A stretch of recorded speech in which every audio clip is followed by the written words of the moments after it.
asalaamaaleykum wa rahmatullahi wa barakaatuhu. waaw gis nga image yi ngeen gis nii mooy boo seetloo mooy benn misaal la ci système espionnage bi nga xamee ne Israël ñoo ko installé ci frontière bi dox seen diggante ak Palestine. maanaam matériel la boo xam ne bi ci wàllu technique lu fay xew dañ koy xam, dañ leen espionné mooy rajo nit ki xam biiram xam biteem.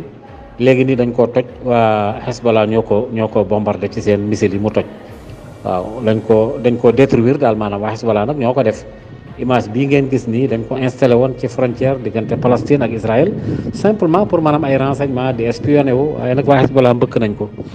waaw xabaar nga nii bu wér péng boo xam ne bi moom am na source yu wér péng boo xam ne bii benn officier bu mag bu nekk officier supérieur de l'armée israélienne nga xam ne dafa nekk ci armée ba am ndombay tànk lool, moom moo wax ne te ci Israël nag la bokk, yore ci armée ba nekk fa officier bu mag ci wàllu l'armée ba. nee na lu bëree bëri ci membre yi nga xam ne ñoo di bokk ci soldats israéliens yi bokkoon ci 13e bataillon bi nga xam ne ñoom ñoo doon aar colons yi nga xam ne ñoo nekk ci wetu bande de Gaza, mooy ñan fa tabaxal ay néeg te ñu wër côté boobu bokk ci Israël.